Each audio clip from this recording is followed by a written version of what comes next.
Olá, e aí, tudo bem com você? Seja muito bem-vindo, seja muito bem-vinda ao nosso curso de Python 3 para iniciantes. Eu sou a professora Cida Castelo e como você sabe ou deve saber, ou se você está chegando aqui agora, eu já tinha algumas aulas gravadas, então eu estou compilando essas aulas e trazendo para você aqui no YouTube esse curso de Python 3 para iniciantes. E como eu falei para vocês também, eu vou trazer a lógica de programação. Apesar de já ter aqui no canal um curso de lógica de programação, abordando somente a lógica com o português estruturado, né, utilizando o Visualg e o Portugal Studio, agora nós vamos trazer para cá uma boa parte de lógica de programação, mas aplicando então aqui com a linguagem de programação de Python. E essa parte introdutória aqui é muito importante, principalmente para você que está começando. Então, eu falo aqui nessas aulas que eu compilei o que é lógica, o que é lógica de programação, o que é um algoritmo e programas de computador e também o que é a memória do computador. Eu trago para você compilado nesta aula aqui. Só lembrando você que quando a gente começar a ter código-fonte e material, né, lista de exercícios, vai estar disponível aqui no GitHub para você acompanhar também, se você precisar. E também aproveita e me segue aí no GitHub. E tenho aqui as redes sociais. Antes de começar, então, como eu falei para você, eu trouxe as aulas que já estavam prontas. Como eu falei para você, eu estou mostrando aqui o canal aqui no YouTube e tem a playlist.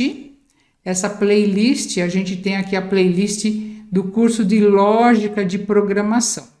Então, se você já fez lógica, melhor ainda. Se você já conhece, já fez lógica de programação, melhor ainda, vai te ajudar a entender melhor. Se você não fez, você também pode fazer esse curso de lógica, mas algumas coisas eu já estou trazendo aqui junto com o Python.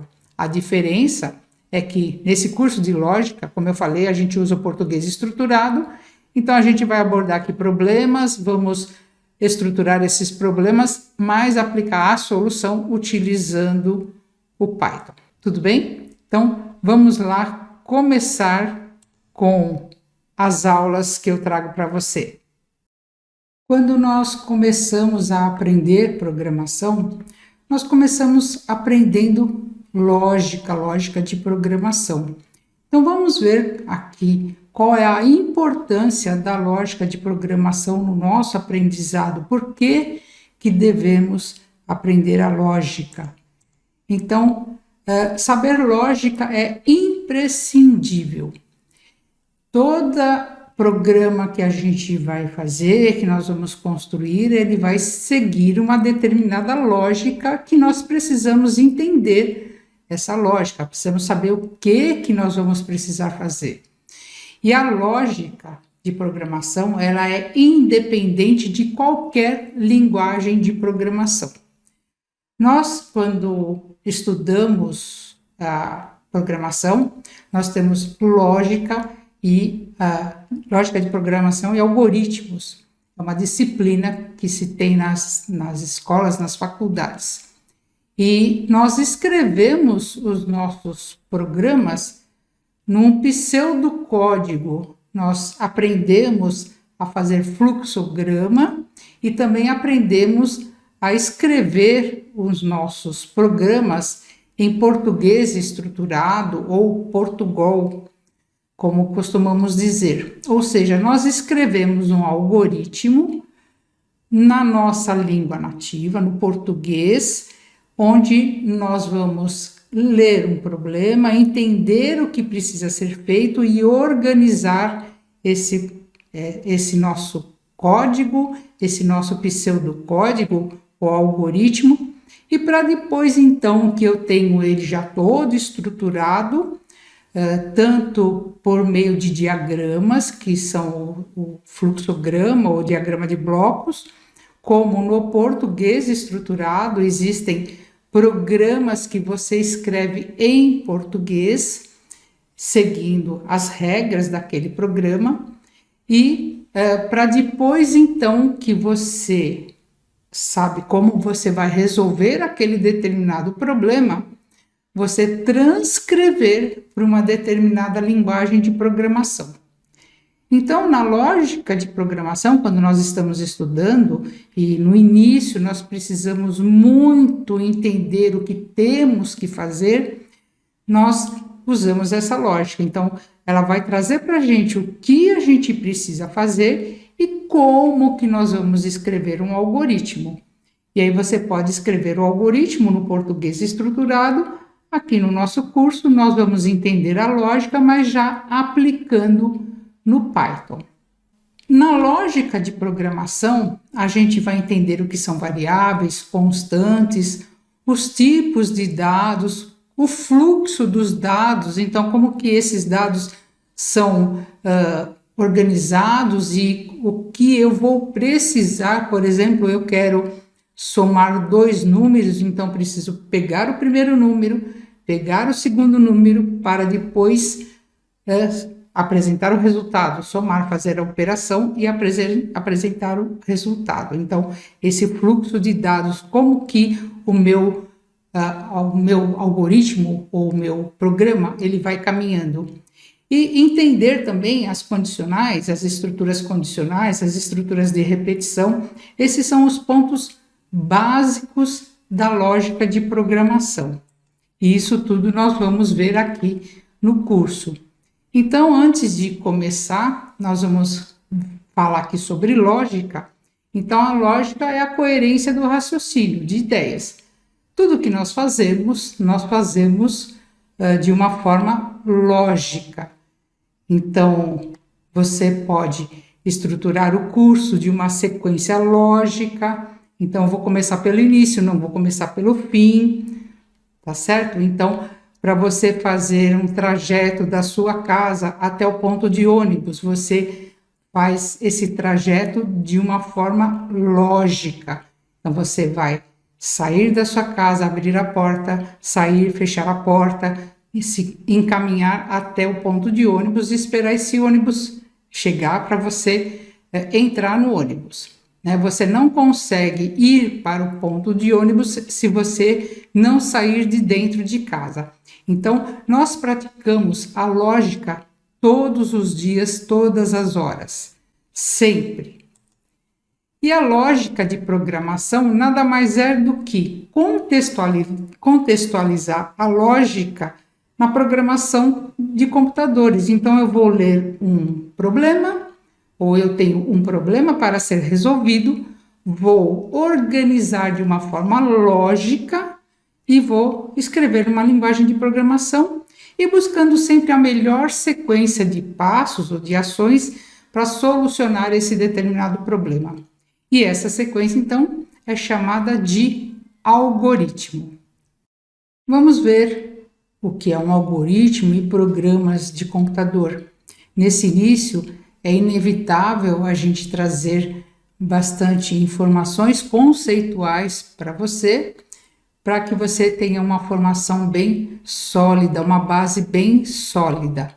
Então, vamos ver aqui a definição de Cormen.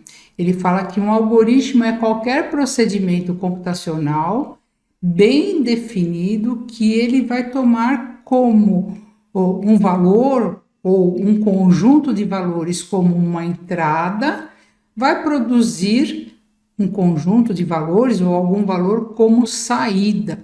Então, ele vai pegar a entrada, vai fazer o que precisa ser feito para resolver esse problema, esse algoritmo, e devolver uma saída.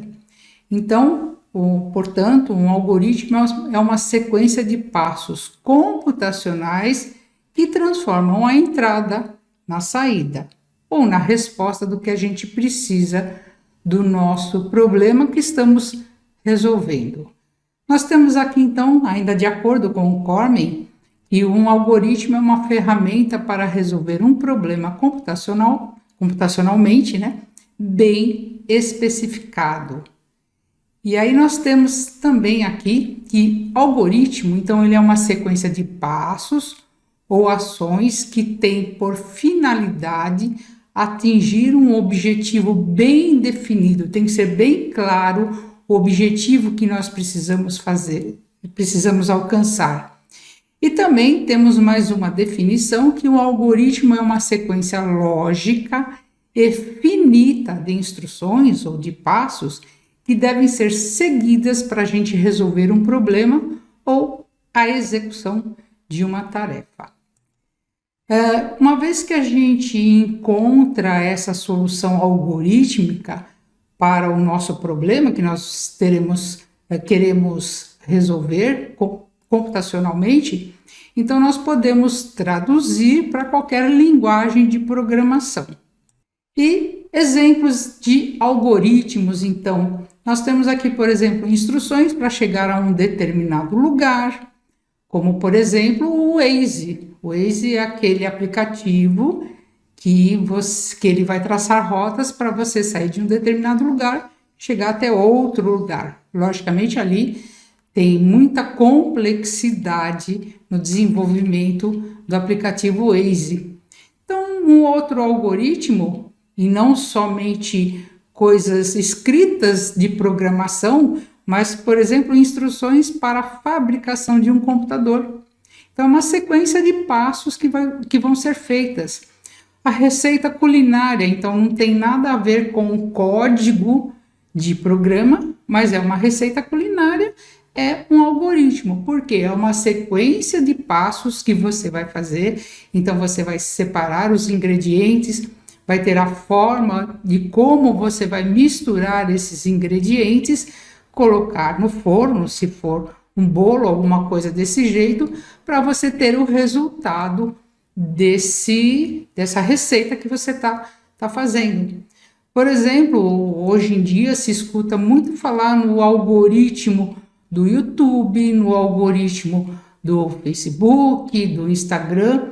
Então, são códigos escritos em uma linguagem ou várias linguagens de programação que ele tem por um determinado objetivo, que, por exemplo, no Google, no YouTube, ele tem como indicar para uma pessoa alguns cursos ou alguns vídeos que são relevantes para aquele usuário.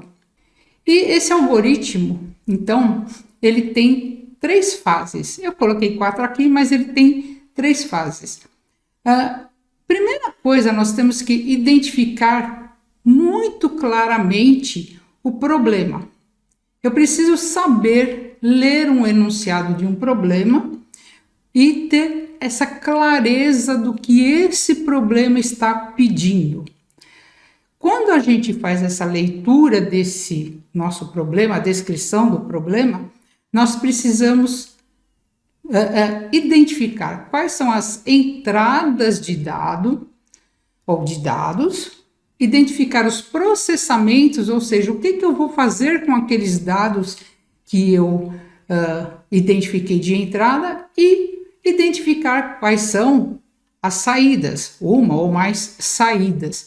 Vamos ver graficamente aqui essas fases do algoritmo.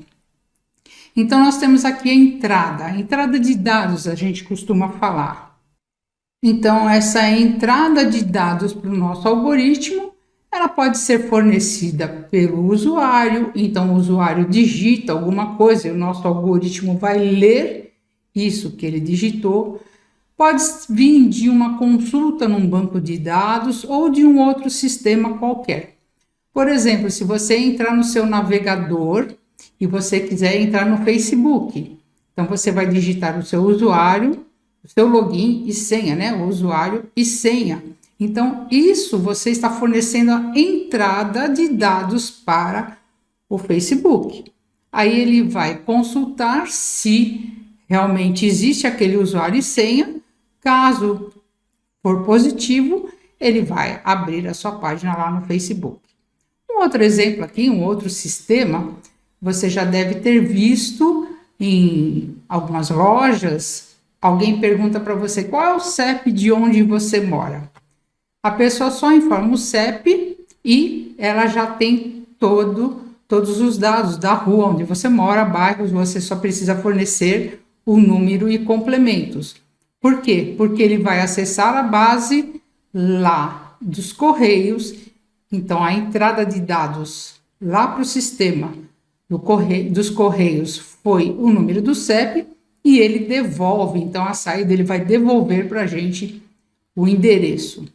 Então, aqui a entrada nós vamos fornecer alguns dados e nós vamos ter o processamento para resolver esse problema. Então, o processamento dos Correios, é os Correios que vão achar esse endereço, é o Facebook que vai achar onde que está lá o seu login e senha e ver se é válido, né? E nós temos o processamento, por exemplo, que ele vai fazer um cálculo, nós podemos comparar algumas entradas, né, alguns valores de entrada, classificar, ordenar, selecionar. Então, tudo isso daqui é o que nós vamos fazer com esses dados, que são os dados de entrada. E a saída vai ser a minha resposta do meu problema, a solução do meu algoritmo. Então, essa saída pode ser para uma janela, pode ser para um console, pode ser para um outro sistema que eu posso pegar tudo que foi processado aqui e enviar para um outro sistema ou guardar essas informações num banco de dados. Ok? Então, essas são as fases de um algoritmo. E agora, então, nós vamos ver o que são programas de computador. Como eu já falei, os programas de computador nada mais são do que esses algoritmos que nós idealizamos ou escrevemos ou usamos diagrama de blocos por parte visual e nós vamos fazer uma transcrição, vamos escrever esse código que está em português estruturado, por exemplo, vamos escrever numa linguagem de programação, como o caso da linguagem C, linguagem C++, linguagem C#, Java e, no nosso caso aqui, a linguagem Python. Nós já fizemos alguns comandos aqui na nossa linguagem Python, mas nós vamos resolver problemas computacionalmente usando o Python. E esses programas, eles vão ser interpretados ou executados por uma máquina, que é o meu computador. Os automóveis têm computador de bordo, então eles pegam dados estatísticos e podem mostrar para você, por exemplo, qual é a velocidade média, quanto que você tem no tanque de gasolina, e tudo isso feito cada vez mais por meio de programação. Os aplicativos que você usa no seu smartphone, o próprio smartphone, né? Tem programas de computadores, os smartwatch, que são os relógios inteligentes, as TVs, a TV, Smart TV, ela tem bastante interatividade, onde a gente tem aí hoje em dia, elas têm programas instalados na nossa televisão. Então, quando a gente fala em programas de computador, ou programas, né, numa linguagem de programação, não necessariamente é somente para essa máquina, para o seu notebook, o que a gente fala que é um computador. Tudo aqui que eu citei para você tem computador aí, executam esses programas para a gente. E esses programas de computador, ele é uma sequência de definições e comandos, e esses comandos, então, são as instruções para fazer alguma coisa. Você já viu, por exemplo, o comando print aqui da nossa linguagem Python, e o print, ele faz alguma coisa. Eu quero que você escreva olá mundo, que foi o exemplo que nós usamos no terminal, né? No shell do Python. Então, essas instruções, esses comandos, eles vão fazer alguma coisa que nós vamos programar para que ele faça. E por fim aqui, vamos falar aqui então o que é um computador. Então, o computador é uma ferramenta que ela é utilizada para solucionar problemas que vão envolver manipulação de informações. Elas vão executar os nossos programas que nós escrevemos ou que já vem com ele instalado para a gente resolver os problemas aqui, escrever os nossos códigos que nós vamos utilizar e resolver os nossos problemas aqui.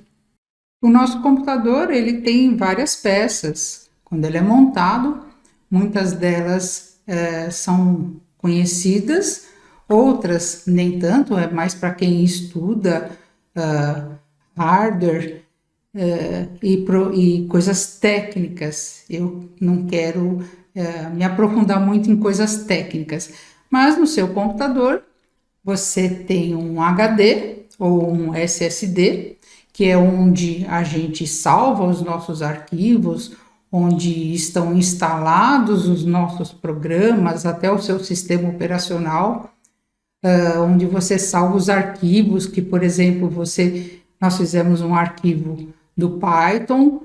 Quando eu desligo o computador, eu ligo novamente, é só eu abrir aquele arquivo que está salvo lá no nosso HD. Ele tem os processadores, ele tem vários componentes que integram e formam um computador físico. E um desses componentes é a memória do computador. Sabe aquela memória quando você vai comprar e o vendedor fala assim, olha, tem tantos gigas de memória? É dessa memória, a memória RAM que eu estou falando. Eu tenho uma plaquinha aqui, uma placa de memória, acho que dá para você ver, um pente de memória, a gente costuma falar que é um pente de memória, ele é bem fininho, ele tem aqui uns contatos dourados, e eles têm aqui então uns chips. Essa memória aqui já é uma memória bem antiga, que não está mais funcionando. Então, essa memória aqui, esse pente de memória, é aquela memória quando você vai comprar o computador e ele fala, olha, tem 32 GB de memória e assim por diante, tá? Então, vamos ver aqui como que nós trabalhamos com essa memória, porque a memória do computador para o desenvolvimento, ela é muito importante. Tudo que nós executamos aqui no nosso computador, ele fica em memória. Se eu escrever alguma coisa no bloco de notas, não salvar, quando eu desligo o computador e ligo novamente, esse texto que eu escrevi não está mais lá, eu preciso salvar. Então, nós vamos ver aqui essa memória que nós utilizamos, porque quando nós declaramos variáveis e rodarmos os nossos programas, escrevermos os nossos programas, isso vai estar em memória. A memória do computador, então, ela é dividida em células, e essas células vão armazenar os dados durante a execução do nosso programa. Imagine uma célula de memória como sendo, por exemplo, no estacionamento de um shopping, né, que normalmente nós temos as vagas delimitadas e cada uma tem uma numeração. Então, ali você pode entender onde fica cada um desses carros, tem uma numeração que você vai saber aonde que está o carro e é uma célula da nossa memória aqui que o nosso computador utiliza, né?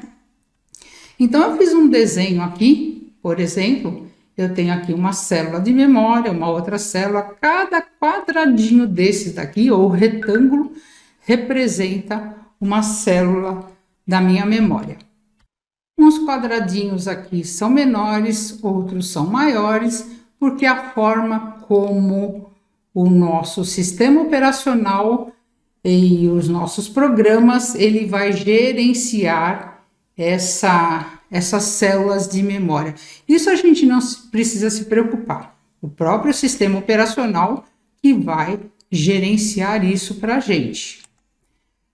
Para cada célula de memória, então, nós atribuímos um número, é atribuído, né? Não nós, é atribuído um número sequencial que vai corresponder à sua posição, conhecido como endereço de célula ou endereço de memória.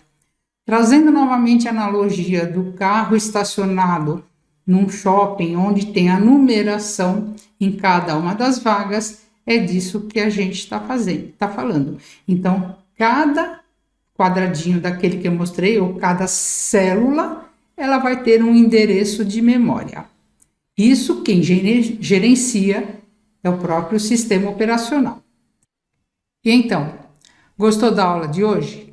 Hoje nós vimos então aqueles 3 tópicos que eu falei para você sobre lógica de programação, algoritmo e programas de computadores e a memória do computador, como que funciona assim de uma forma bem simples para você. Espero que você tenha gostado da aula de hoje. Se inscreva no canal se ainda não tiver inscrito, se não tiver inscrita, compartilhe com seus amigos, as suas amigas. Qualquer dúvida, sugestão, deixa nos comentários e te vejo na próxima aula. Até lá e muito obrigada!